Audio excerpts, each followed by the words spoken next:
Bonjour à tous et à toutes, ici Savage Beast pour une revue matérielle. Aujourd'hui, on va parler à nouveau radio. Dans la vidéo précédente, je vous avais parlé de ce type de radio, les PMR 446 et autres, qui vous permettent en fait de communiquer avec vos proches, avec des zones, on va dire jusqu'à une vingtaine de kilomètres, plus ou moins suivant la hauteur où vous allez, de manière efficace. Mais il faut aussi pouvoir recevoir les informations données par les autorités concernant une situation. Ça peut être la TV, ça peut être la radio, mais en fait, quand il y a un problème comme celui qui s'est produit en Turquie, où typiquement les infrastructures ont été détruites, il faut savoir que la télévision, vous n'aurez pas forcément l'énergie pour la capter. Par contre, les radios fonctionnent avec des piles. Et ce sont des instruments qu'on a sous-estimés et sous-utilisés. Je me souviens, en Suisse, dans le bottin téléphonique, au départ, il y avait toute une série de pages qui étaient mises en place par la protection civile, par la Croix-Rouge, pour les premiers secours en cas d'électrocution, en cas de blessure, comment faire les mouvements. Il y avait des dessins, c'était très très bien fait. Il y avait aussi le nombre de nourriture qu'on devait avoir en stock pour pouvoir tenir. Et malheureusement, on a perdu ces documents. Je vais voir si j'arrive à les retrouver sur Internet pour vous les passer, parce que c'était très très bien fait. Et en fait, ce que je vous recommande, c'est d'avoir une radio. Donc là, moi, j'ai pris en choix la Tecsun PL660. J'en ai deux, en fait, je vous montre après l'autre qui est dans mon sac. En fait, ces radios sont extrêmement pratiques. C'est pas très très grand, hein. Si vous regardez ma main, voilà. Ça fait FM et tout ce qu'on appelle AM, donc les ondes longues, LW, les ondes courtes, shortwave, et les ondes moyennes, les MW. En fait, il faut savoir que la plupart des radios que l'on écoute en FM sont des radios qui ont une portée limitée, entre 5 à 20 km, parce qu'il faut des émetteurs puissants.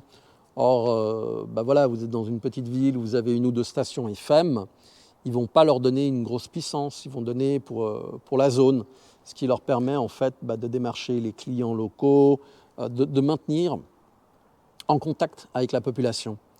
Donc, s'il y a une rupture de normalité, ces radios vont peut-être fonctionner un moment, pas forcément, et il faudra vous rabattre sur des émetteurs de longue distance.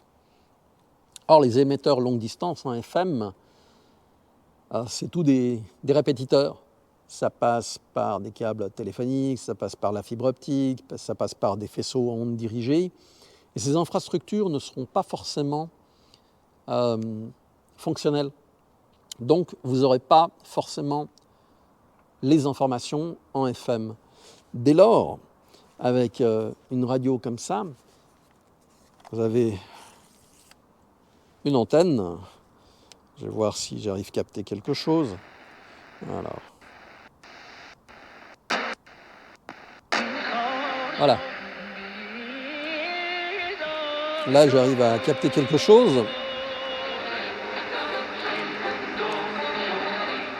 Je vais couper. Ça permet de capter des ondes qui viennent de beaucoup plus loin. Donc, vous pourrez, si vous êtes à Lyon, par exemple, et qu'il y a un problème, vous aurez peut-être des informations depuis Paris. Ou Genève, vous aurez peut-être des informations depuis Lyon, ou peut-être des informations depuis Berne, depuis Zurich.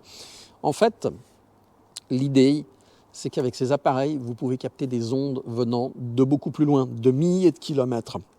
Avec cette radio, j'arrive à entendre la Chine sans aucun problème.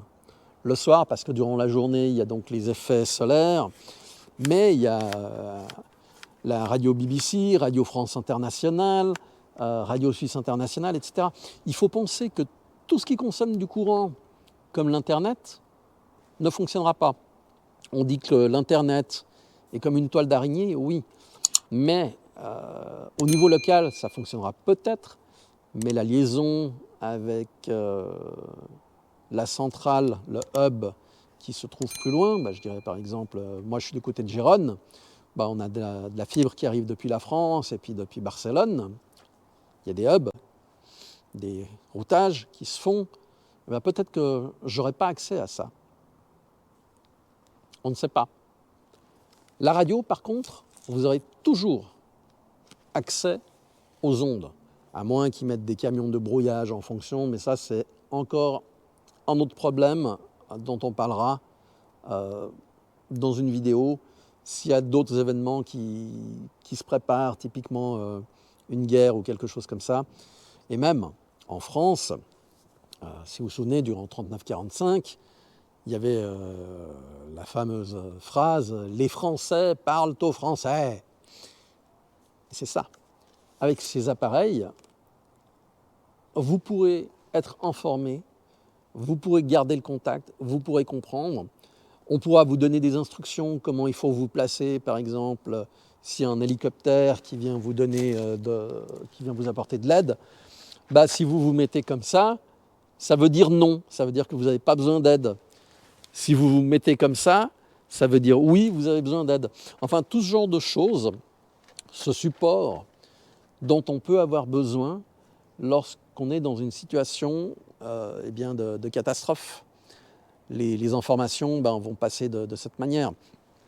Il faut se rendre compte que les téléphones mobiles, ça ne fonctionnera pas non plus, puisque ce sont des relais qui sont envoyés via des antennes paraboliques, c'est des réseaux micro-ondes ou de la fibre optique. Et en plus, ces tours de 3G, 4G, LTE, 5G, etc., ont des batteries qui leur permettent de tenir peut-être 5 à 8 heures pour faire face à la consommation, et éventuellement un générateur qui leur permet de tenir un peu plus longtemps pour des points relativement précis et sensibles dont on a besoin d'assurer une continuité. Alors, combien coûte une radio de cet ordre-là ? Celle-ci m'avait coûté à l'époque dans les 150 €, ce qui n'est pas énorme. Vous avez plusieurs modèles. Vous avez le PL330, le PL660, le PL880. Vous avez aussi le PL360 que je vous montre tout à l'heure. Ce qu'il y a de bien, en fait, je vais essayer de l'ouvrir, parce que c'est toujours compliqué, voilà, c'est que là, on utilise des piles ou des accus AA. Donc, avec ça, on peut facilement s'arranger. Vous avez en plus une entrée pour mettre sur une batterie, un petit transformateur, une batterie typiquement USB avec un adapteur, et vous allez fournir du courant, ça va fonctionner. Alors, si vous êtes parti, que vous avez un bug-out bag ou un EDC, moi c'est dans le bug-out bag, donc dans le sac d'évacuation, j'ai un petit modèle. Bon, il n'est pas aussi rapide, c'est toujours avec des batteries AA, ce qui est très pratique. Là, j'ai mis un cache en plastique de manière à éviter qu'il y ait une consommation qui soit faite sur les batteries. Mais je vais l'enlever de manière à vous montrer qu'on peut capter tout aussi bien avec cet appareil. Alors voilà. Là, on voit, on est à 0,0. On sort l'antenne. Hop. Donc, elle est plus courte que l'autre, mais c'est normal. C'est un petit appareil. Il est plus lent. Mais l'important, c'est que vous ayez l'information. Il faut toujours différencier ce que l'on appelle le nice to have, ce qui fait plaisir, à ce qui est nécessaire. Alors évidemment, il y a un modèle plus moderne, ça c'est le PL360. Il y a un modèle plus moderne qui s'appelle le PL365, qui fonctionne toujours avec des accus AA. Et il y a un modèle PL368 qui, lui, fonctionne avec une batterie lithium. et les deux sont plus rapides. Mais est-ce que j'en ai vraiment besoin? Non, pas vraiment. Alors, on va voir si on trouve une chaîne.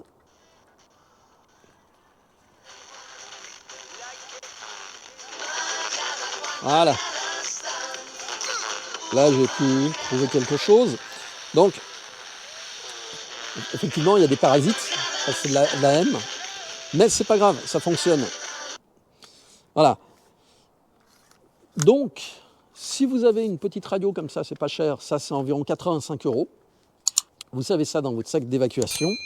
Eh bien, vous pouvez savoir où en sont les choses. Voilà, une vallée qui est coupée par un éboulement, ça s'est produit à plusieurs reprises en Suisse. Eh bien, la radio permet de maintenir le contact. Il n'y a pas besoin de s'exciter, on sait comment faire, ça fonctionne. C'est petit, ah bah tiens, elle n'a pas voulu... Si, pourtant, elle devrait s'arrêter, puisque j'ai mis le cache plastique. Mais, voilà, low batterie, évidemment, puisqu'il n'y a plus le contact. Donc ça vous indique quand vous arrivez au bout, hein, c'est ça qui est très très bien. Ce sont des appareils vraiment fiables. Rendement, le poids, la facilité d'usage, le prix, c'est quelque chose qu'il ne faut pas hésiter à mettre dans vos affaires d'urgence. Même si c'est stocké à la maison, eh bien vous avez de quoi avoir l'information.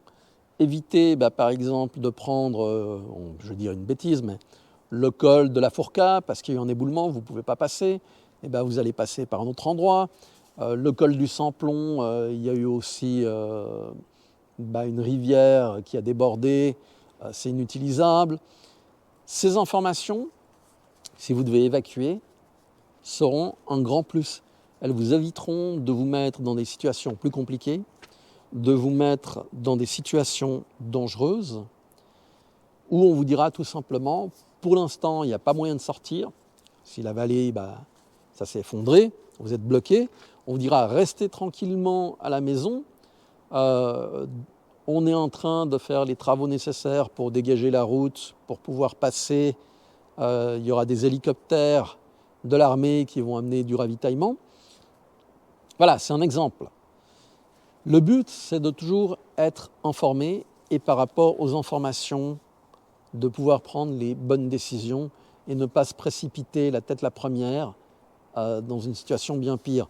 Il y a la loi de Murphy qui est très connue, c'est tout ce qui peut merder va merder, mais en plus au pire moment. Donc évitez de chatouiller l'ami Murphy et de se retrouver dans une situation qui était inconfortable, mais gérable, pour arriver dans une situation qui risque de vous blesser, ou pire, vous ou votre famille, vos amis. Donc ce sont des décisions qui sont faciles à prendre avec ce genre d'outils. Voilà, comme je le dis toujours, n'oubliez pas, soyez prêts face à l'imprévu. J'ai oublié de préciser, en fait, les deux radios viennent avec une antenne filaire qu'on peut accrocher dessus et donc l'accrocher ailleurs de manière à augmenter la taille de l'antenne, augmenter le gain et avoir une meilleure réception. La petite, l'Appel 360, vient avec des écouteurs, ce qui est pratique si on doit rester discret pour ne pas se faire entendre ou si on ne veut pas affoler les gens. Il y a aussi une petite antenne pour ce qui est AM, donc les ondes shortwave, medium wave, long wave, et puis une antenne supplémentaire filaire. Donc c'est vraiment du très très bon matériel, bien fourni, qui permet à petit prix, je répète, à petit prix, parce que si vous regardez les autres, et avec une très très bonne sensibilité au niveau de ce qu'on capte, d'avoir du bon matériel. Hein. Voilà, chaque sou dépensé, il faut le dépenser intelligemment. N'hésitez pas, Je répète, Tecsun PL360, 365, 380, PL330, PL660, PL880. À vous de chercher, on les trouve facilement sur Internet, sur Amazon, sur eBay et certainement chez des commerçants proches de chez vous. N'hésitez pas et puis équipez-vous, c'est vraiment du très bon matériel. Et je vous dis à très bientôt. Je remets les deux radios pour que vous puissiez comparer. Donc la grande et la petite. Si on met, ben voilà, ça fait en gros une demi-radio, facilement transportable. On a là les fréquences, je ne sais pas si on les verra. J'essaye de montrer tout ce qu'on peut faire avec ça. On est vraiment à l'aise. Avec la PL660, on peut aussi écouter les radios amateurs avec la PL880 aussi. Donc, à vous de voir ce qui peut vous être utile. Ce ne sont pas des émetteurs, ce sont juste des récepteurs. À très bientôt. Ciao.